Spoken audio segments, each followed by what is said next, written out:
Brandon Sanderson is one of my favourite authors, especially of recent years, because I have been spending a lot of time reading his books recently. So far I have read Elantris, Mistborn Eras 1 and 2 plus Secret History, I've read Warbreaker, I've read The Way of Kings, and technically I've read Words of Radiance as well, but that was years ago. I'm currently in the middle of rereading Words of Radiance, and I've read a bunch of other projects of his. I'm also a subscriber to his YouTube channel. I listen to his podcast not every week, but most weeks.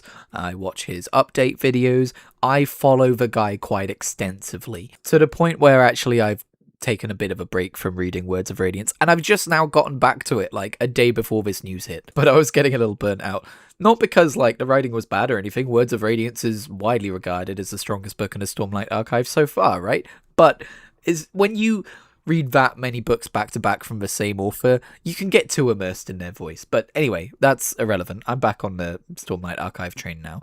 And lo and behold, what a time to be back on the train. Because it's just been announced that Apple TV Plus have bought the rights to adapt the Cosmere universe. And if I'm being honest, this doesn't come as a big surprise, because Brandon Sanderson is a very transparent author. He talks a lot about as much as he can about behind the scenes deals and stuff and difficulties with them and stuff like that. And he's been speaking a lot in recent years about his desire to get his works adapted, but also how he wants them to be adapted right. And for that reason, he's been very picky about, you know, allowing people to play within the Cosmere in other mediums. But it was still a bit surprising because I wasn't expecting an announcement like this anytime soon. Despite him talking about how a later part of his year may be taken up with time, like basically doing quote-unquote Hollywood stuff, I took that to mean shopping the rights around, not actually working on them. But okay, adaptations are very hit or miss, right? Like, what makes this stand out from other adaptation announcements beyond just my fandom? Well, Brando Sando, the cinematic Mando now, has leveraged to have unprecedented creative control over these projects, which immediately fills my head with a bunch of thoughts, some positive, some negative. Firstly, the positive, you know, he's the writer, so this is more than George R.R. Martin or Turf Queen herself had with Game of Thrones or Harry Potter. And so the idea is that Brandon, I guess he'll be writing scripts and stuff, I don't know, the details aren't fully established here, but like, he's gonna be able to veto certain things, he's gonna be able to say yes or no to certain things, it's gonna be his image. My first major concern is it is possible for there to be such a thing as too much creative control. Now, I can't really find any, like, citations for that opinion, but just immediately in my mind, what stands out is like, okay, you're an amazing novelist, but does that mean you know how to make a show?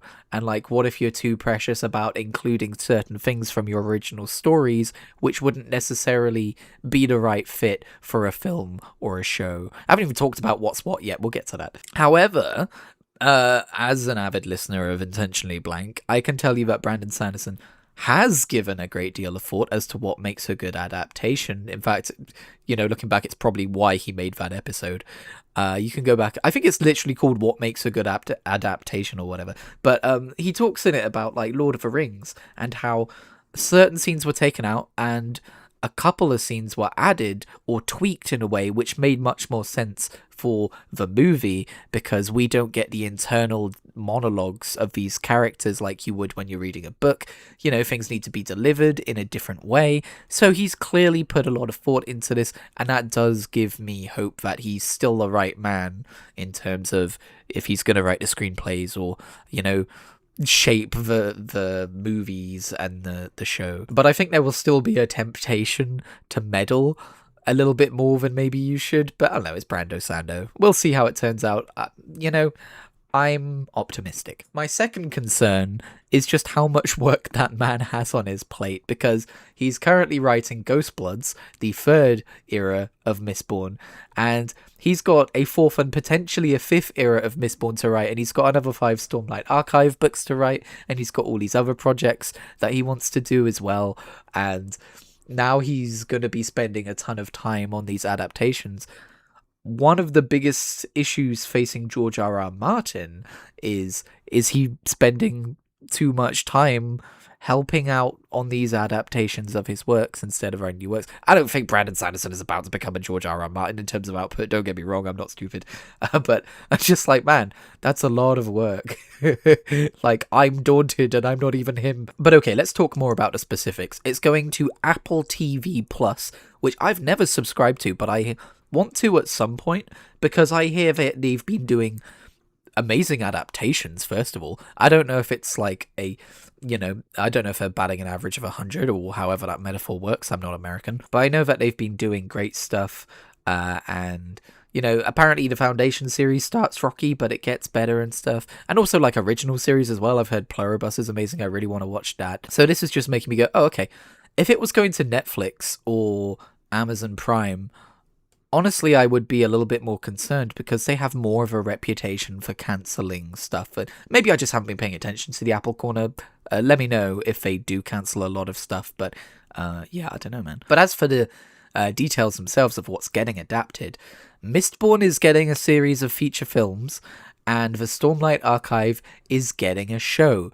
And I think that is the correct way of approaching these stories. Now, I'm not gonna lie, at first I was a little surprised to hear that Mistborn is getting feature films, just because I feel like the era of feature film adaptations of books is behind us. I know we had Dune, but other than that, I struggle to think of too many recent ones. Let me know if I'm forgetting any obvious ones in recent years, but I feel like most of the time we go for shows nowadays. So I was kind of expecting Mistborn to be a show, but I think condensing it into a feature-length movie, like if we're doing one book per movie, maybe they'll split it up a bit more, like, half a book per movie. I don't know if that'd be a good idea, though. I haven't thought about that too much. I think that's great. I think that's a great idea. I think the structure of those books fits movies really well. My main concern is just the second movie. If we're doing one movie per book, the second book is probably the weakest of the trilogy. It's not a bad book by any means, but it does get a little bit mired in world building, and I don't know how that would translate to the screen necessarily so well, but I'm sure they'll figure something out. It's not like a massive issue. And then the Stormlight Archive getting a show is just kind of a no-brainer. It's a giant behemoth of an epic fantasy series. Now, I'm only partway through book 2. I've not read 3, 4, and 5. In any means. Like, I've only read 1 and 2 originally in like 2017 because that's what was out then, and then I'm currently rereading those before continuing onwards, so I don't know the details of what happens later, but my understanding is that 1 to 5 is pretty much a finished story. Like, and this is speculation, don't worry, it's not spoilers. Like I said, I don't know what happens. What I'm guessing is it's going to be like Mistborn eras, right?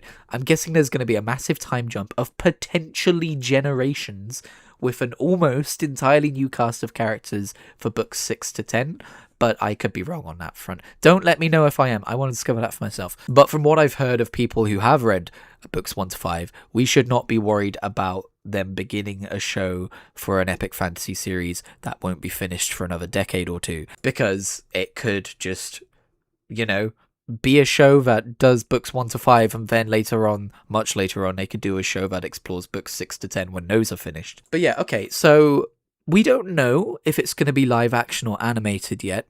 I expect Stormlight Archive will be live action. This is something I've learned in recent years. Apparently animation costs more than live action, which is kind of wild to me, but I guess it makes sense when you stop and think about it. It's definitely more time costly, I get that. I've always wanted Mistborn to be an animated adaptation, because think about it, like the action scenes in Mistborn and how Allomancy works and how those scenes are written, in my mind, animation has always felt like the way to go for depicting those scenes, but I don't know if they would do that. I don't know if they would pour all of this money or all of this attention on adapting the Cosmere and not go for live action. I think there's still this stigma.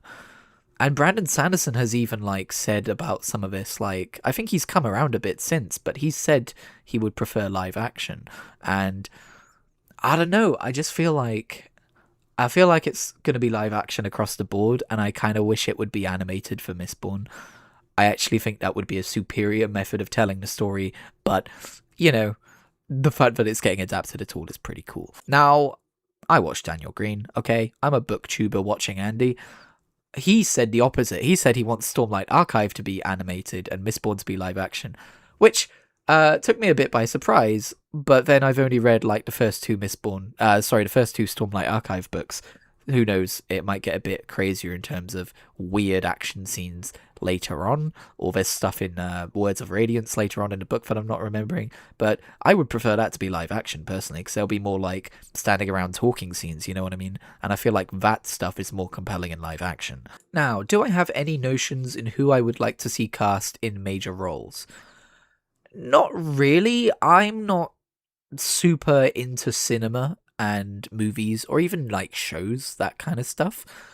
I'm not a film buff. I'm not someone who knows actors by name unless they're like really big stars. One thing I will say is I think there will be a temptation to cast big name actors because it's a big name franchise, but I think that could potentially be a mistake. I think they should look for new talent who could potentially become big actors off of the back of a series like this.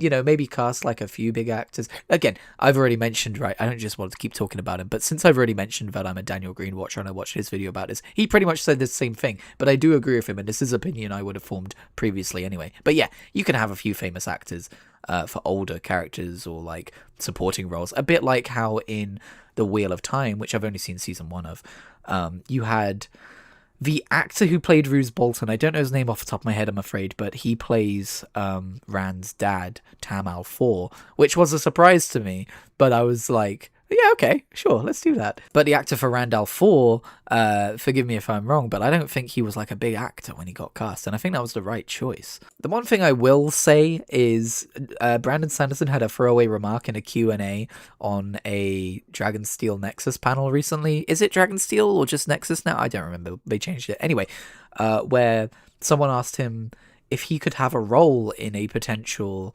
adaptation of his works, what kind of a character would he like to play? And he said he would like to do the Stan Lee cameo thing, except he gets killed brutally and horribly every single time. Like, he's just someone in the background dying, and I think that would be amazing, and I hope they let that happen. Finally, I want to talk about the potential for other Cosmere adaptations, because, like, this is just the two that they're starting with, and I would argue it's the main two anyway. But if all goes well, they have a rights to the entire Cosmere, which is a lot of other stories. So, like, what are they gonna do? I could see Elantris being like an animated mini-series. I don't know why, I just could. Although Brandon does want to write like books 2 and 3 in an Elantris trilogy, so maybe they would wait until he does that and then do like feature films for that or something. I think Elantris might not be his strongest book in terms of like sheer prose, but it does have a pretty unique hook that would be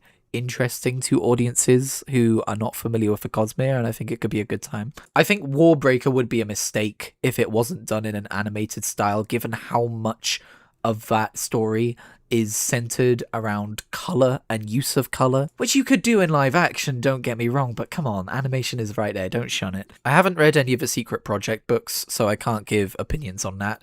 I think Tress of the Emerald Sea will be the third thing that gets adapted, though, because it's very popular, especially among like newer readers into the Cosmere, so I'm sure that could get adapted in some way. Would that be in like animated feature film, maybe? I don't know why, that's just the vibe I get from like the title and the cover and what I know about that book. Maybe White Sand is the most likely to get an animated adaptation, considering it's already a graphic novel, which I keep meaning to pick up and read. But yeah, the thing I want to say out of the stuff we know about real quick, though, is I'm sure when they say they're doing feature-length movie adaptations of Mistborn, they probably just mean the first 3 books for now, and then see how that goes. But man, do I want to see Era 2 as a feature-length adaptation. Oh man, I need Wayne on the big screen, please. That would be so good. Also, I really want to see Vin fight the Inquisitors in animation. Anyway, sorry, I don't want to get into spoilers, but that's just a little teaser for you. You just got a little flash of a teaser if you've not read Mistborn. That's a scene. Anyway, I can already picture the cinematography, and that, oh man, I want to reference like a couple of scenes from other things, but I don't want to give away anything that happens. So I'll just say the Matrix. Okay, one last thing. I don't know if when they say they're allowed to adapt the Cosmere, if that means just works that have been written or potential original spin-offs. And if so, what would we like to see? Would we like to see a show/movie original world within the Cosmere that could get like fleshed out and adapted?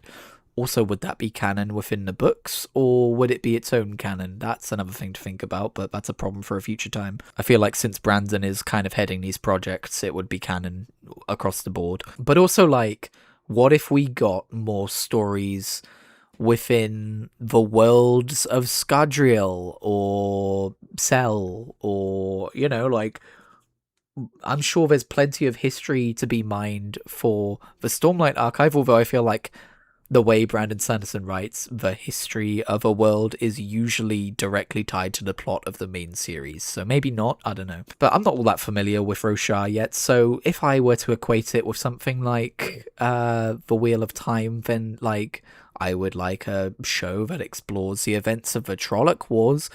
Is there an equivalent for the Stormlight Archive? You know what I mean? Anyway, as you can see, this announcement lit up my neurons like a Christmas tree, and so I just had to come here and tell you all about it. Thanks for watching. Let me know what you think about this deal down in the comments below. Am I thinking sky is too high, or you know what I mean? Am I just too excited for something that could fall flat on its face? I personally don't think so, because of how meticulous Brandon Sanderson has been and how much control he has over it, but we'll see. A couple of quick channel things before I go. There hasn't been a comic video in a while. I think my hyperfixation on comics has slowed down a bit, but I'm still reading them. Another problem is I'm currently reading like 4 different comics at once, but I'll reach the end of one of them at some point and get a review up and talk to you about it.